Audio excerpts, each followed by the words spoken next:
Hello everyone, I'm Eugene Jung from Gyeonggi University, the host of the AI클래스룸 session. In this session, we'll talk about fast-growing AI technology, what it's like now and what's coming in future. We also discuss the ethical issues and how we can develop AI that focuses on people. Now let's begin the 2024 Global Transformation Forum's AI클래스룸 session.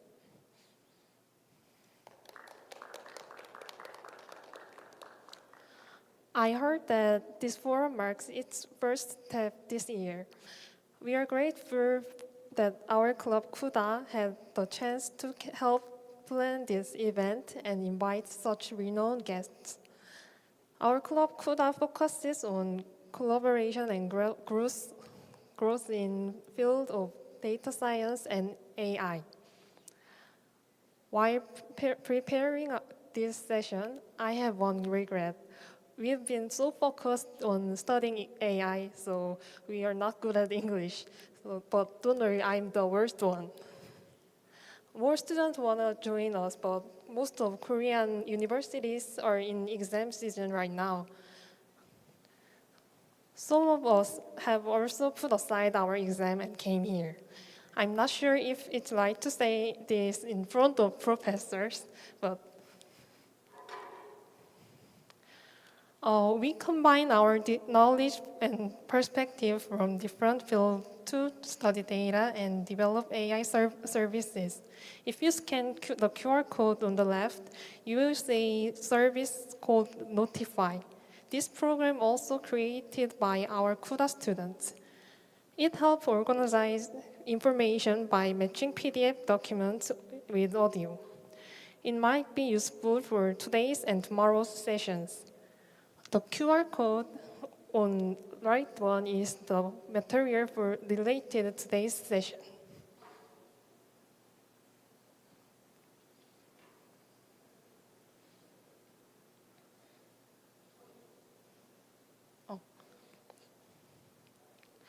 Next, I'll introduce the timeline for today's session. We will have two talk shows on different topics. At the start of each talk show, CUDA students will give a short presentation on main topic. Then student Jae Kim will moderate a discussion with Professor Stuart Russell and Peter Novick. Between two talk shows, there will be a brief Q&A session. Now let's listen to the first presentation by Min-hyuk Hong. He will be speaking on topic, the past, present, and future AI.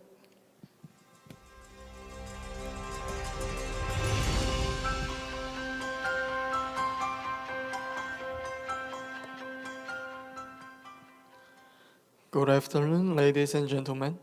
I'm Min-hyuk Hong, a member of CUDA. It's a great honor for me to stand here at this moment. Today, I would like to talk about past, present, and future of artificial intelligence. First, when we look at the past of AI, early AI primarily consisted of rule-based systems focused on algorithms. At the time, AI operated based on predefined rules with limitations in flexibility and learning ability. However, AI today has undergone revolutionary changes thanks to the development of data and deep learning technologies. In particular, the emergence of generative AI has dramatically improved AI's capabilities. For example, large language models like GPT can generate human-like text, and AI that generates images has also made remarkable progress. So, what does the future of AI look like? The biggest question is, can AI fully understand and utilize knowledge? Currently, AI excels at pattern recognition and statistical inference, but true understanding and reasoning skills are still lacking. We will have to wait and see whether AI will eventually acquire human-level understanding and reasoning capabilities. Moreover, we need to consider the sustainability of open source large language models. While open source models promote AI advancement, they also raise ethical and legal issues. For instance, transfer learning is a technology that enables an AI model trained in one domain to be applied to another. Expanding scope of AI applications similar to how GPT can also interpret images. Another significant development is research into the interpretability of AI. As research continues to explore the decision-making processes of complex deep learning models, it plays a critical role in enhancing AI's reliability and safety. The combination of quantum computing and AI is another exciting area for the future. Applying quantum computers' outstanding computational power to AI could solve complex problems that are currently unsolvable. Finally, changes in jobs related to AI are also an important topic. Many jobs may be replaced by AI, but at the same time, new jobs will emerge. For example, roles such as AI ethics specialists and AI human collaboration managers, such as coordinators, will become increasingly important. In this era of transformation, we must cultivate lifelong learning, critical thinking, and creativity, which are essential skills for thriving in the AI era. Adapting to a life where we collaborate with AI will be a challenge for all of us as we move forward. This concludes my presentation. Thank you for your attention.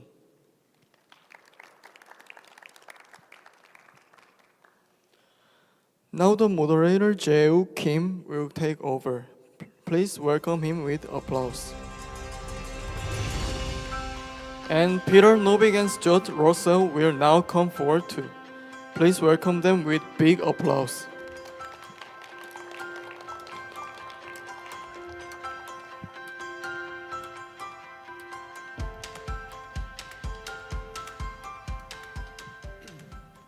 Thank you, Minhyuk. I am Jae Kim, and I will be your moderator for today. We have an incredible opportunity to talk with two pioneers of the AI field. Let me introduce our guests, Professor Russell. He's a professor of computer science at University of California, Berkeley. Professor, can you please introduce yourself? Hello.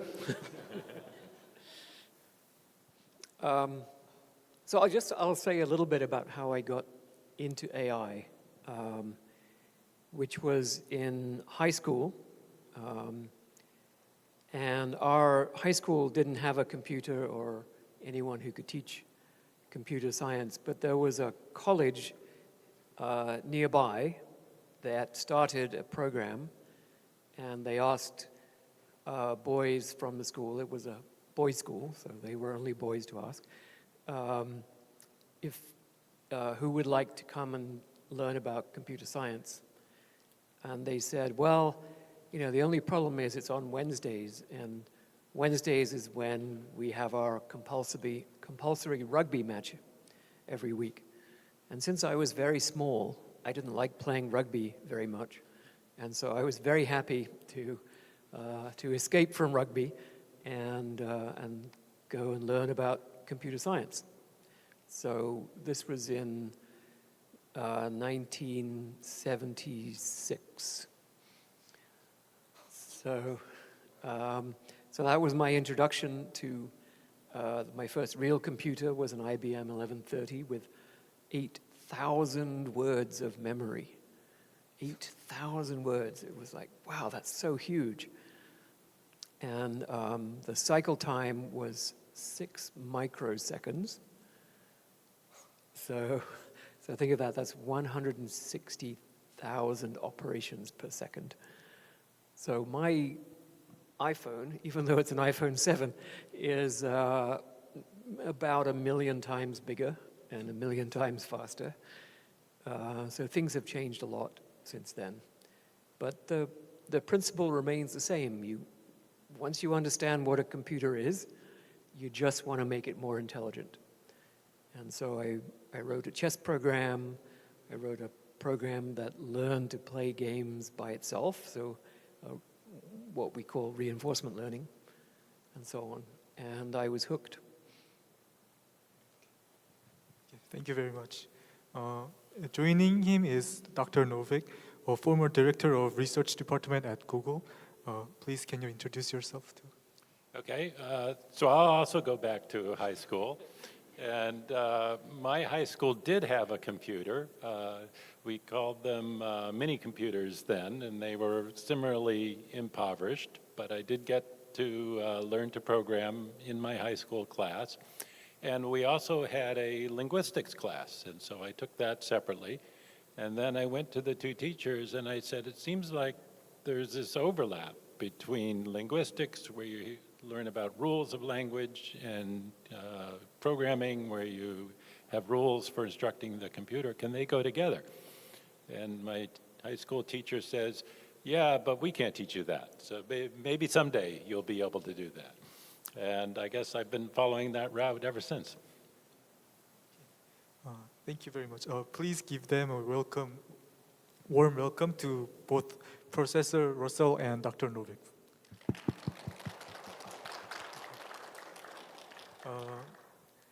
I'm very looking forward to have a fascinating conversation.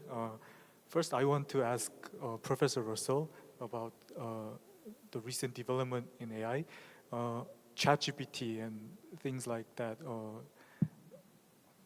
Generative AI have been growing so fast nowadays, and I want to ask you, what will be the impact of this generative AI in the future research in AI? Yeah, it's a very interesting question. So if we think about, what is a language model, one way of thinking about it is it's a next word predictor. So given all the previous words in the document, which could be a conversation or it could just be, a piece of text, what is the most likely word to come next? And that basic idea has been around for more than 100 years. The first language model was constructed in 1913.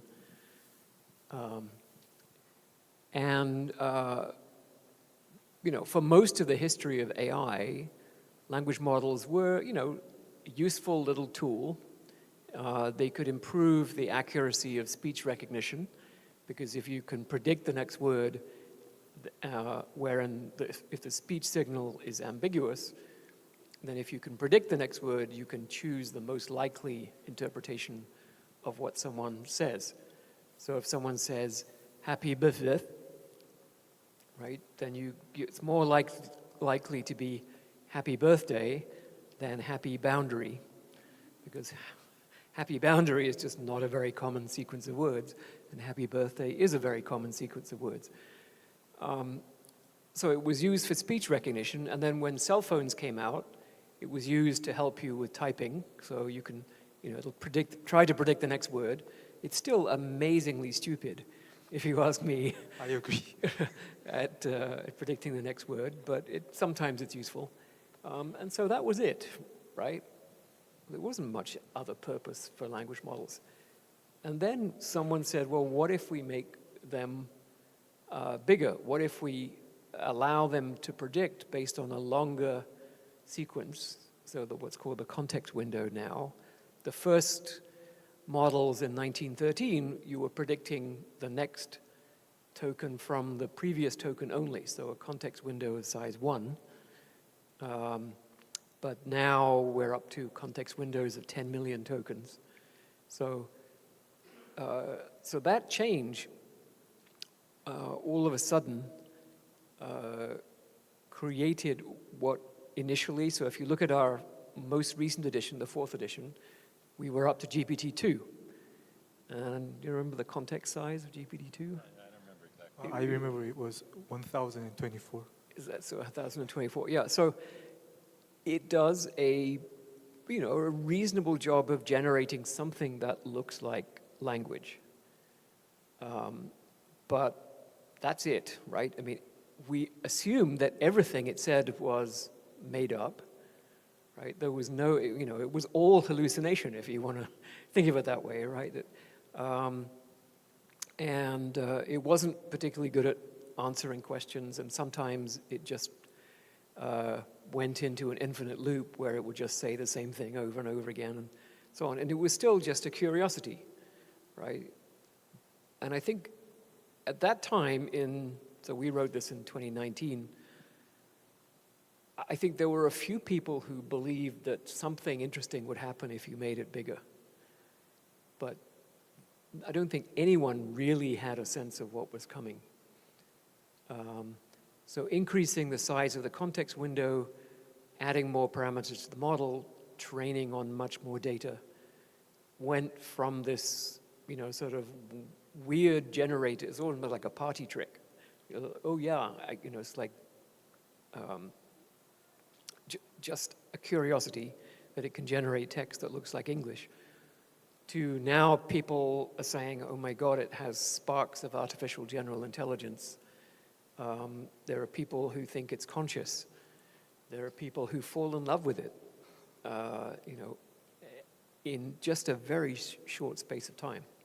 So, in a sense, it's the end of AI research, because we don't understand how these systems work.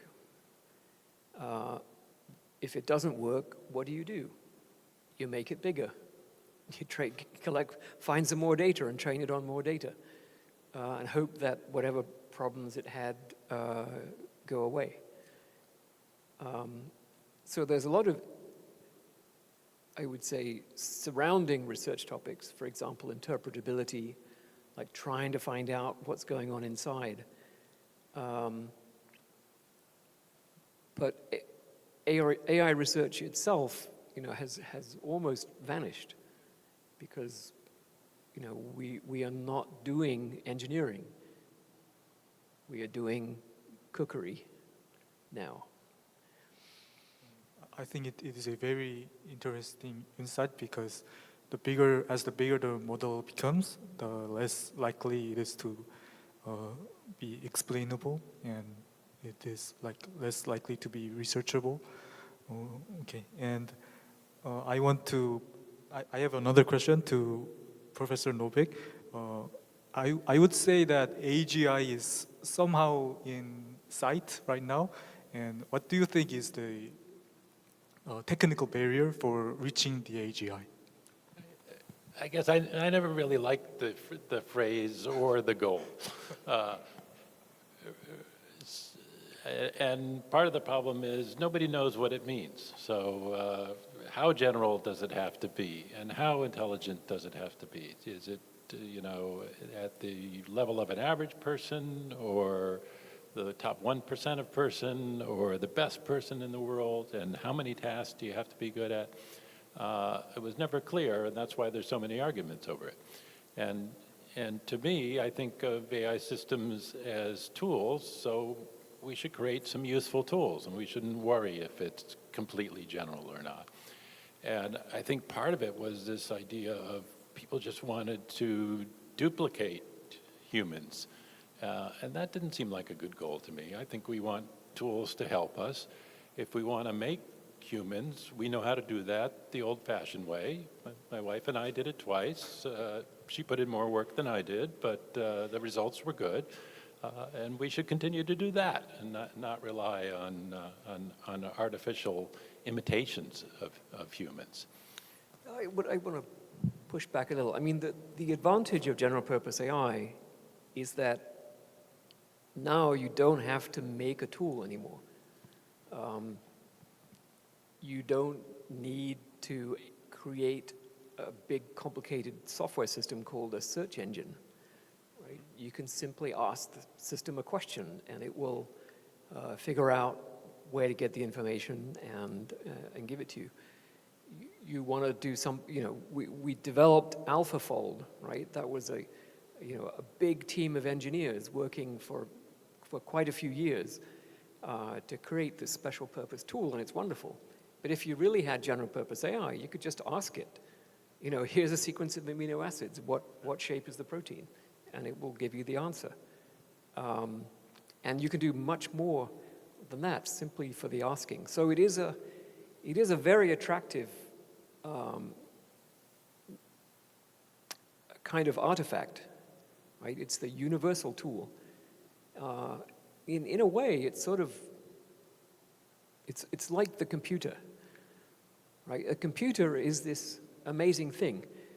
You could develop, as we did before World War II, we did develop special purpose circuits to calculate logarithms, right? And you had to string together lots of resistors and capacitors and inductors, and there were whole engineering departments that taught you how to do this. And then if you wanted, instead of logarithms, you want sine function, well, then you had to do a whole bunch more mathematics and then figure out a new circuit and then string all those things together. But with a computer, you would just type. And then you had a log and you had a sine function and you would type. And now you have a movie with the Titanic sinking in, hitting icebergs and sinking in the ocean, right? Entirely computer generated just by typing, right? And you want to translate Chinese into Korean and you just type, right? And so the computer is an amazing universal tool that we created in the late 1930s. And it's far better than, having a billion separate tools, each one of which has to be designed and engineered and created separately with its own sort of physics, as it were. And so that universality is a very special property. And to achieve it, you need a certain minimum physical substrate that has certain very clever properties. But once you have that universality, you have everything. And general purpose AI is like that, except now much more powerful still, right? That we don't have to even think about the typing and how you build software that has a certain capability. Presumably, this system can just do it by itself for the asking. So I'm all for the universality. I just don't like the idea of arbitrarily comparing to a human. I think we want to have universal systems, and they should be much better than humans at certain tasks, and other tasks they don't have to do because humans can already do them. Yeah, but unfortunately, if they are universal, they can do it all. And that's, so that's the concern, because it's, that universal capability would mean the system, at least in theory, is far more powerful than humans are, because it's our intelligence, we are fairly universal, but we have significant limitations on for example, our short-term memory is actually considerably smaller than the short-term memory of a chimpanzee. So we can remember 6 or 7 digits in a row. A chimpanzee can easily remember 20 or 25 digits in a row. And they didn't even grow up with digits, right? But they can still do it. And so we have these limitations, and the AI systems don't have those limitations. So we have to be, I think, very, very careful, because we can create that universality if we just have to figure out some basic concepts, I think, that we don't yet have. Just as Alan Turing had to figure out some basic concepts that didn't exist or weren't understood in the 1930s, and once he figured them out, then we had universality. And the same thing could happen with AI. So before it happens, I think we have to figure out a solution to the control problem. So I want to stick up for Team Human. So maybe the chimps are better than the average human at memorizing, but humans can train themselves to do 100 digits. And I don't think chimps can do that. Yeah, we don't know. It's a good question. I don't know the answer. But I mean, just the natural capacity is much higher. Okay, and now I want to continue to our Q&A session. We actually had a survey on what questions to ask to both pioneers, and I'll be selecting 2 questions. Thank you.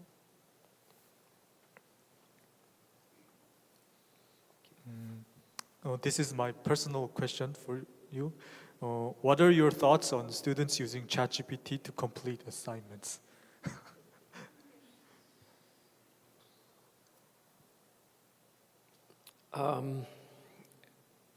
Well, I have a few thoughts. So one line of debate on this question is that people used to resist calculators in schools. They said, oh, if children use calculators, that's the end of mathematics, right? And in fact, children did start using calculators, and it wasn't the end of mathematics. And so we should just allow them to use ChatGPT. I think that's a mistake, because what calculators do is to automate the part of mathematics that has nothing to do with understanding. So how many people remember long division, when you had to divide numbers and you had to make rows of numbers and so on, right? So everyone has to learn how to do long division. How many people understood what was going on when they were doing long division? I didn't. I don't know anyone who understands what's actually happening inside the long division algorithm.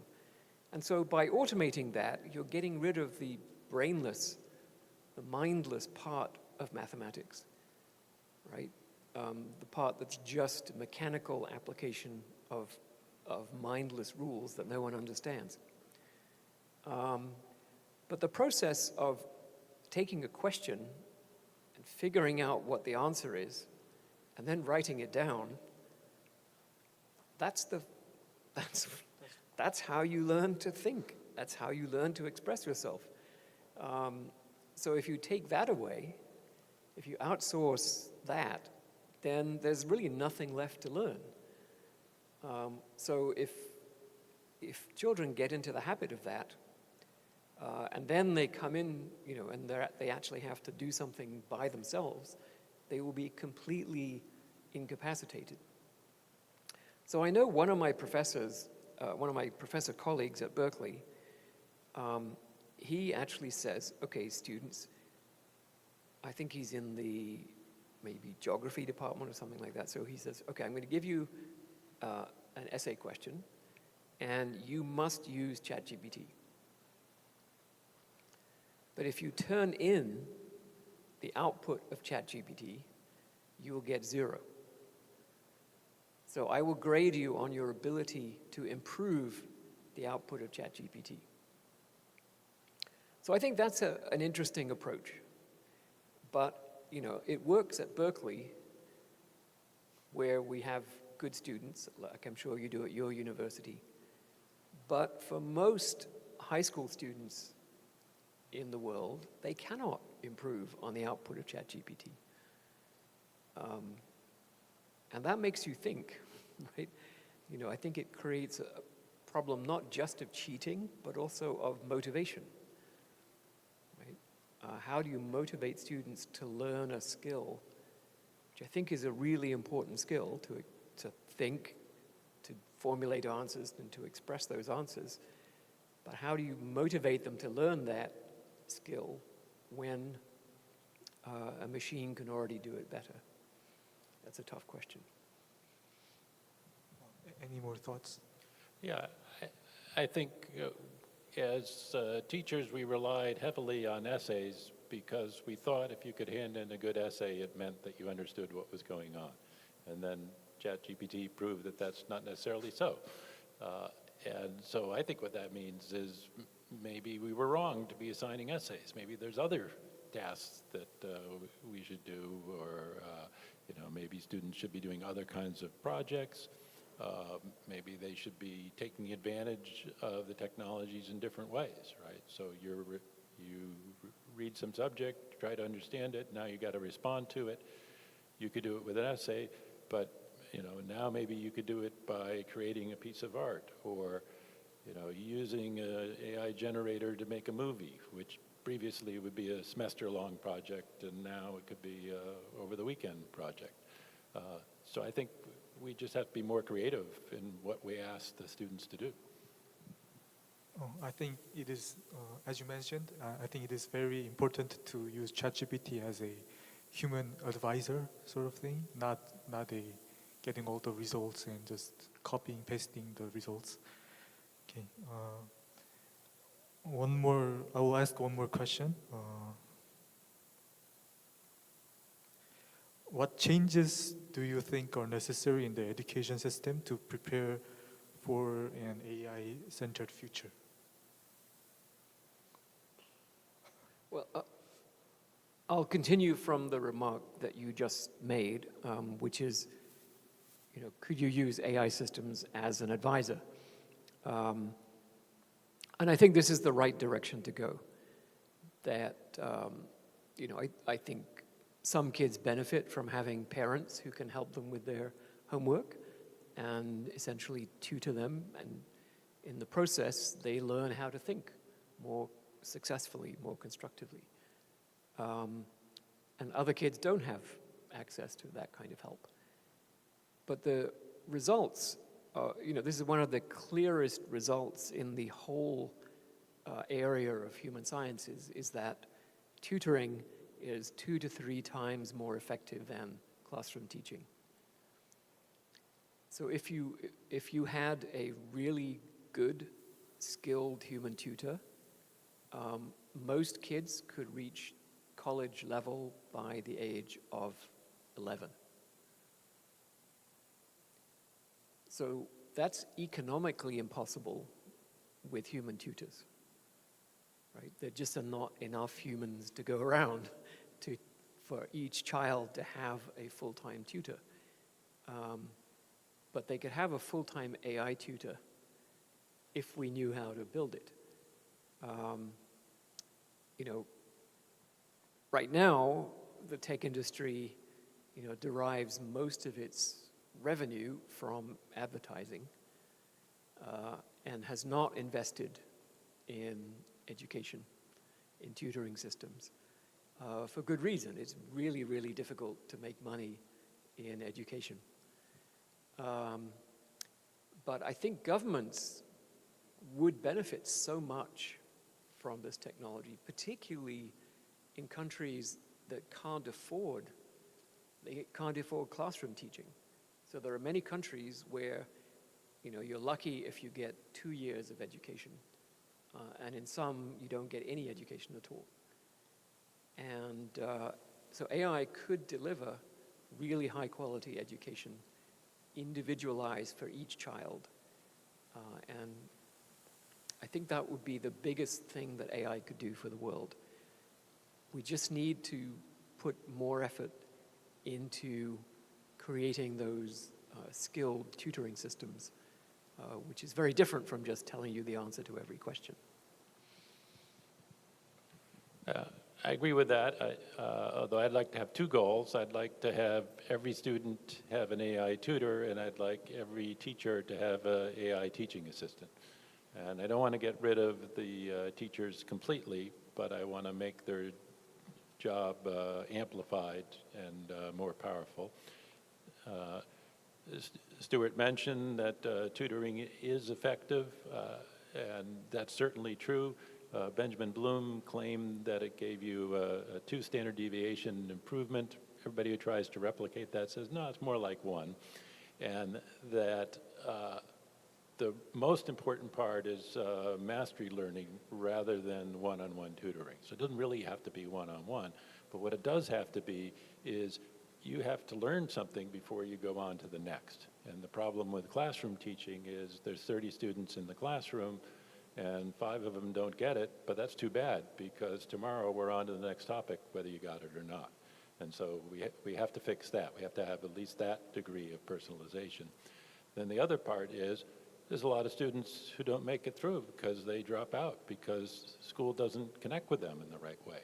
And so part of education is information, but another part is motivation. And maybe we can build AI tutors that do that, or maybe we can do AI tutors that do part of the job, and then it still requires a human connection to really bring that motivation and to keep students saying, this is something that's worthwhile to me to keep doing. I agree. I think this personalized AI and using AI into each individuals will help a lot in this education field. I will have one more question from the live audience. The lady at the front, please.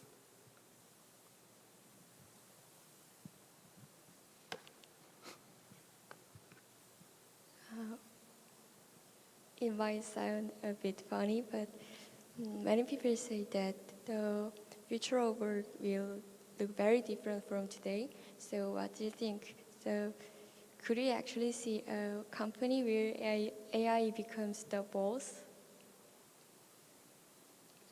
Sorry, I didn't quite hear the last part. Can you repeat the question, please? Could we actually see a company where AI becomes the boss? Oh, where AI becomes the boss. Yeah.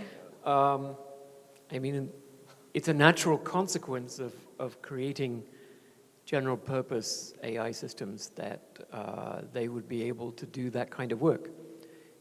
And in fact, if they do it better than humans, then the companies have a legal obligation to put the AI system in charge.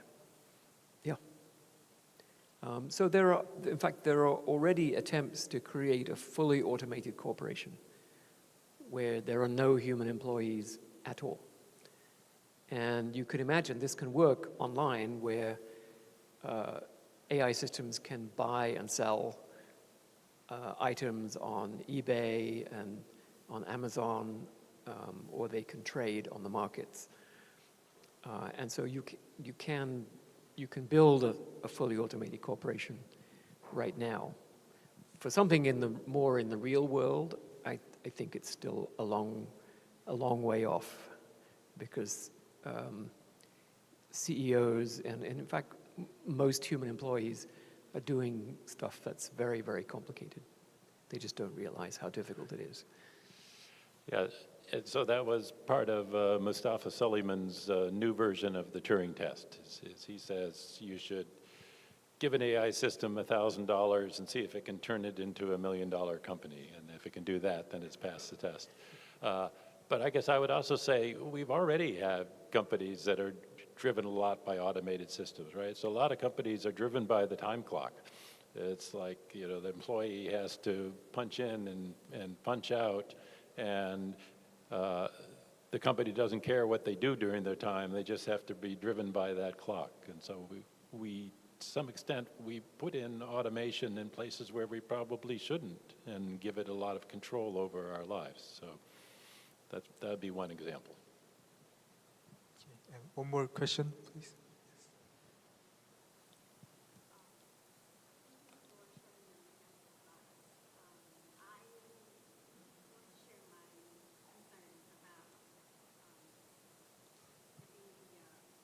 Mike is coming. The grounds on the educational letter, you know what I mean? So I've been teaching at a public high school for 13 years, and I really like my job. It's rewarding. But the thing is, I would feel much more fulfilled if I could help my students have more opportunities, regardless of what they come from. You know what I mean? So I like using ChatGPT. It gives me the augmented intelligence to do whatever I want more than what I can do. But thing is, as the technology develops and new competency like AI literacy emerge, I feel that my efforts to close those gaps are becoming a little futile. Differences in devices, platforms, and software, which could reflect their economical status, could create discrepancy in both access and quality, in my opinion. And moreover, if we compare students who've had ample opportunities to have meaningful interactions to those who haven't, there'll likely be significant differences in the questions they ask to generative AI and how they extract meaningful answers and experiences from it. So given this situation, should I continue to put my effort to help ensure the wrongs on the letter remain closely spaced, or should I forget about all this and focus on something else? I want your frank opinion, please.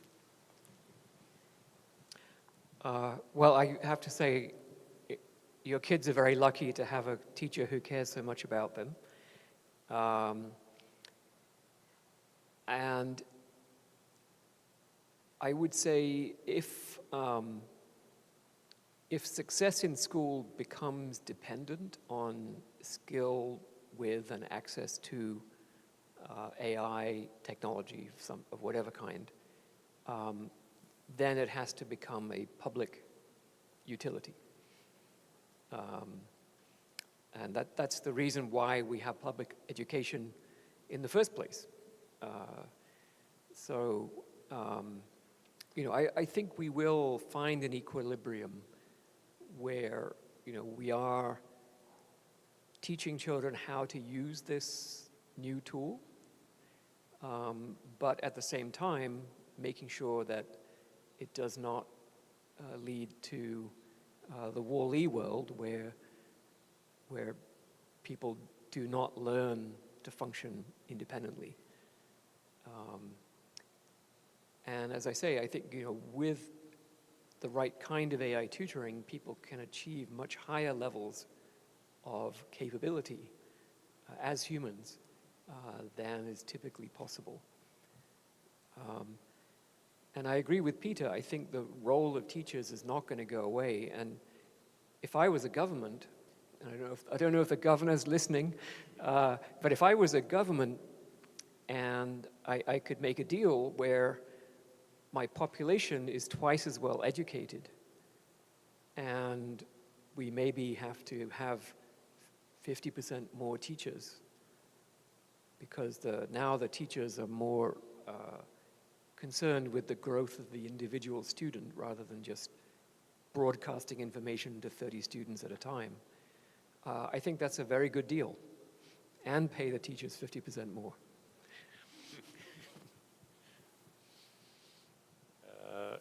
I agree with everything Stuart says, and I want to open it up to make you be able to deliver more personalized experiences for the students that need it, right? Because I think a lot of the classroom teaching now is teaching to the average student. That can be done by rote by these AI tutors, and then your job as an experienced teacher is to pick up the harder cases and deal with them. Okay, and with that, we conclude our first Q&A session. Now let me pass the spotlight to So-young, who will be presenting on human-centered AI. Please give her a warm welcome.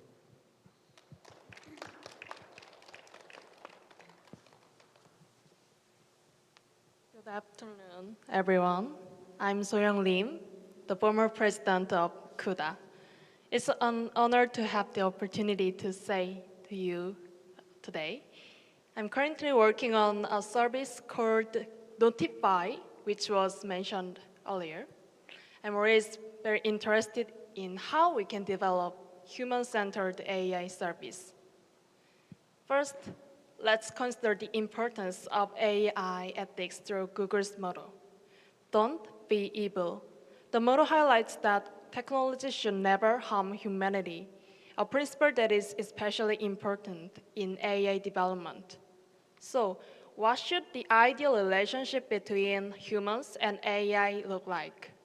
Human-centered AI should serve as a partner that enhances and supports human abilities.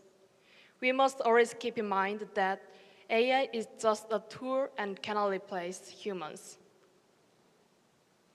As AI continues to evolve, it's important to set a clear boundary to ensure that humans remain in control of decision-making. This balance allows AI to empower individuals and society without compromising human values or autonomy. The need for explainable AI, or XAI, is also increasing. XAI makes AI decision for people to understand. For example, in the medical field, XAI allows doctors and patients to see why the AI made a particular diagnosis. Additionally, AI systems must reflect diversity in race, gender, and culture. In the past, facial recognition AI had trouble identifying people of certain races, often misidentifying or failing to recognize them altogether. This issue has real-world consequences, such as in a law enforcement or hiring processes where biased AI system can reinforce inequality. Therefore, it's important to address and correct biases in AI to ensure fairness and inclusivity. These days, we should focus on working together with AI. AI should not replace humans, but rather assist them. For example, with AI, doctors can diagnose patients faster and more accurately. To build human-centered AI, we need more than just technology. We also need social agreement and support from institutions. Thank you for listening.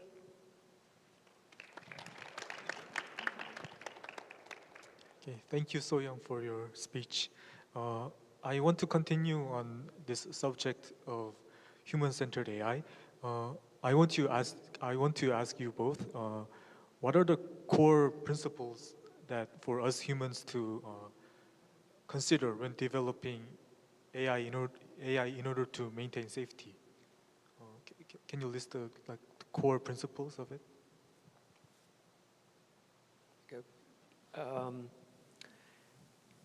Well, so the approach that I mentioned in my presentation is a very simple one, right? It says that AI systems should have only one objective, which is to further human interest.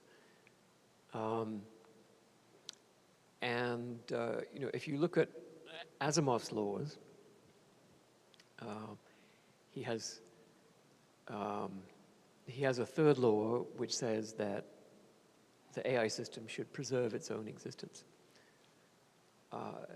This is completely unnecessary, right? The AI system should only preserve its own existence if doing so furthers human interests.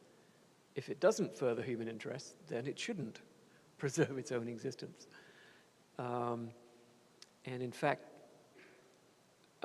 my favorite, people often ask, what is my favorite movie robot or my favorite movie AI? And it's the robots in Interstellar. And the robot in Interstellar, the humans are about to fall into a black hole, and the robot decides to fall into the black hole in order to allow the humans to escape.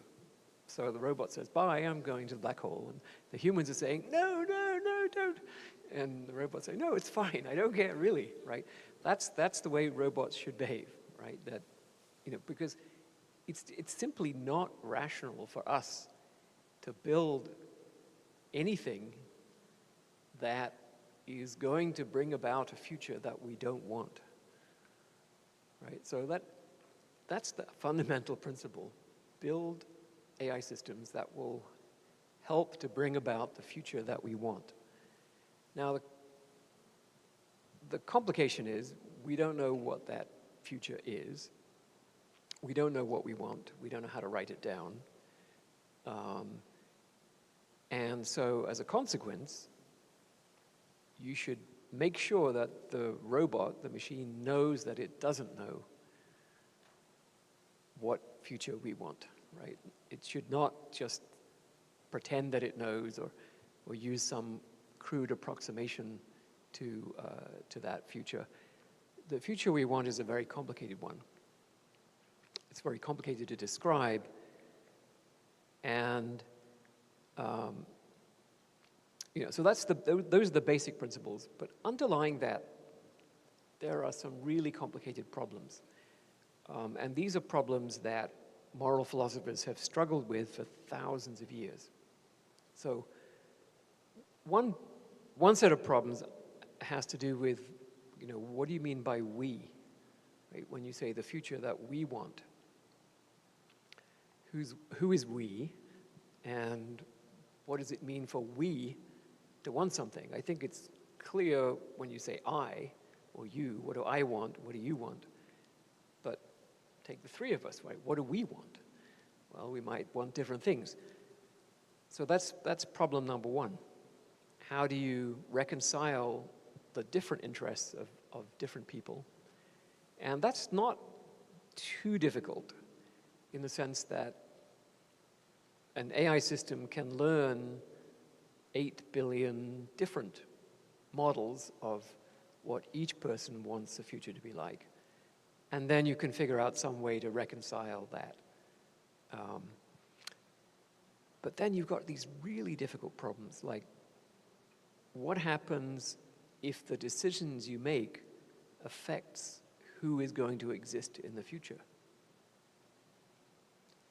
So to give you an example, the Chinese government, I think in the 1970s, instituted the one-child policy. So the one-child policy caused 500 million people who would have existed to not exist. Right? Was that a morally correct decision? And people are still, philosophers are still arguing about this question, right? How do you make decisions when those decisions can affect who exists in the future?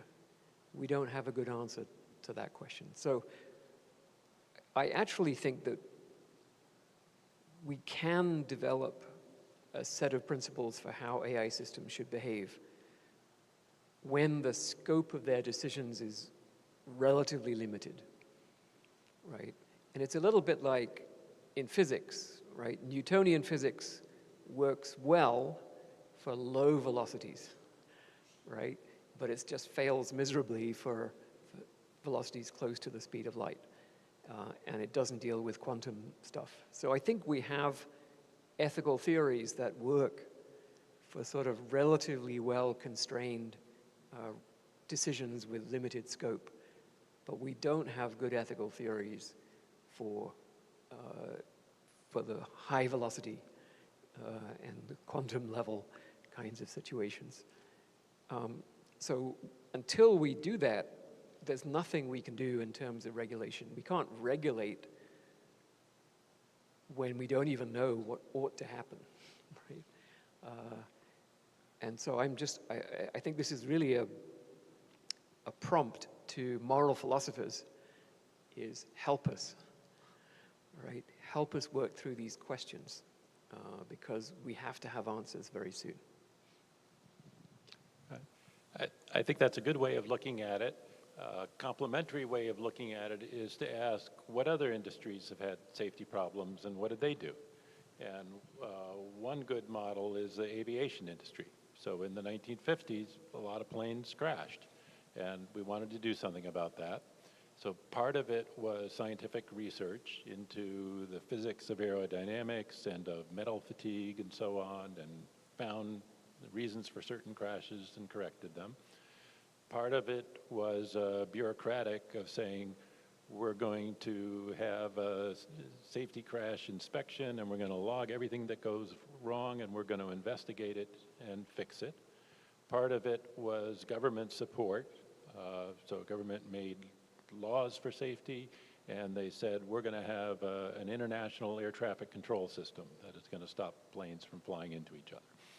And then we're going to build onboard systems. They're basically AI systems that detect where all the other planes are and keep them from smashing into each other. And one of Stuart Students has been involved in developing that. And so all these things came together. There isn't one answer to say, how do you make air travel safe? It was everybody doing their part. And now it gets safer and safer, and now it's the safest way to travel.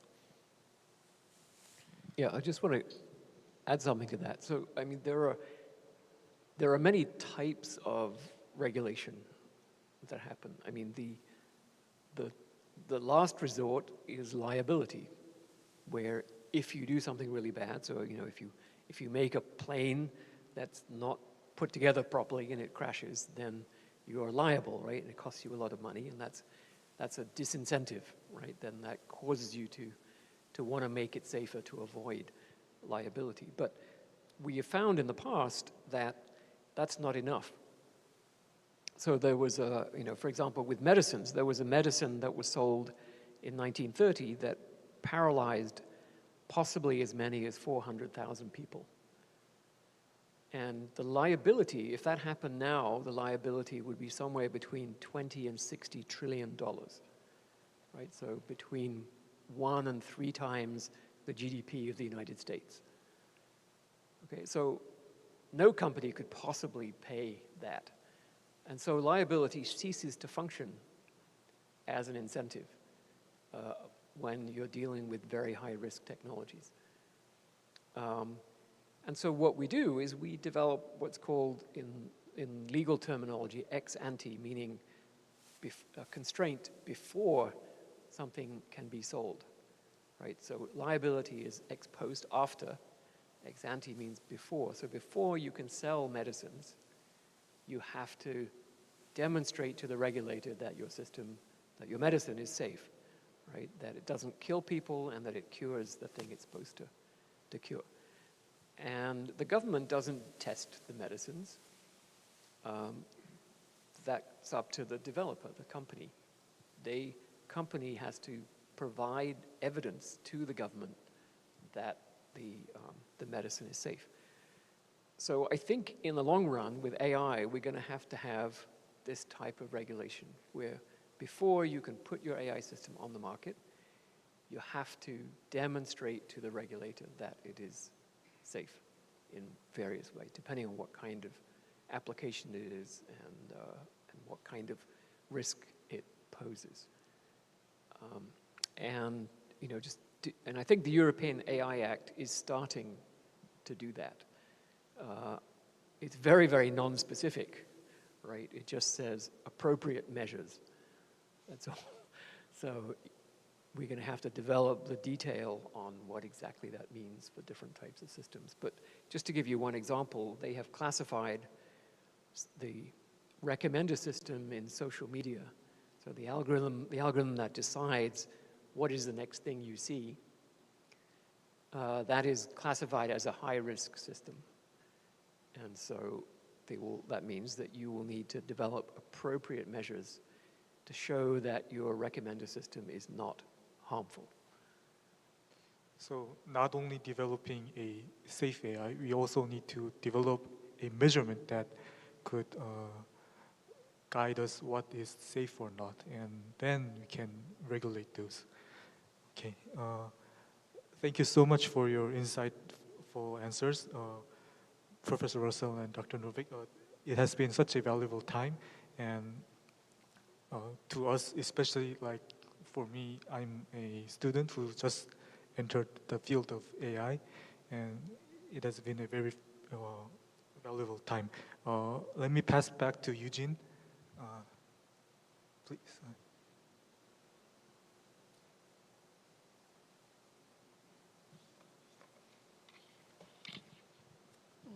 Long time no see.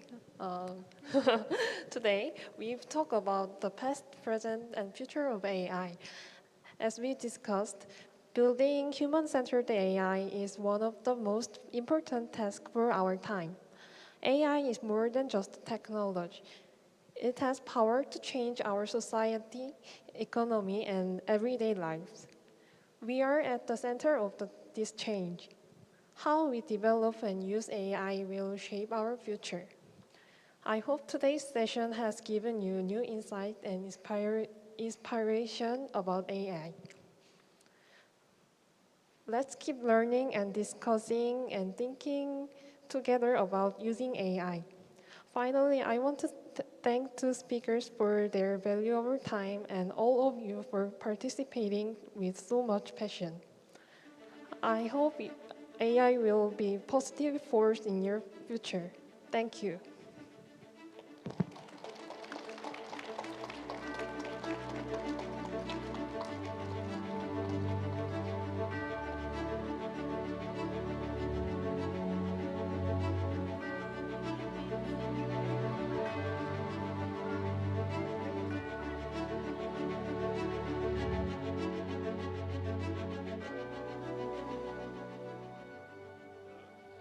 So Ray never saw an exponential curve he didn't like.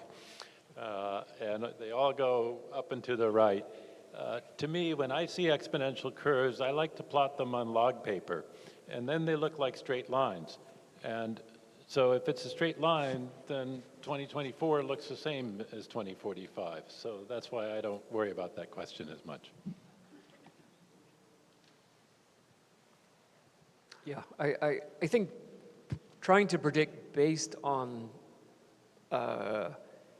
flops, on the capacity of the computing device, I mean, all that does, you know, the faster the computer, the quicker you get the wrong answer. So it doesn't make it any more intelligent. So I think there are still significant conceptual breakthroughs that have to happen. And I don't know how Ray Kurzweil thinks he can predict exactly when those conceptual breakthroughs are going to happen.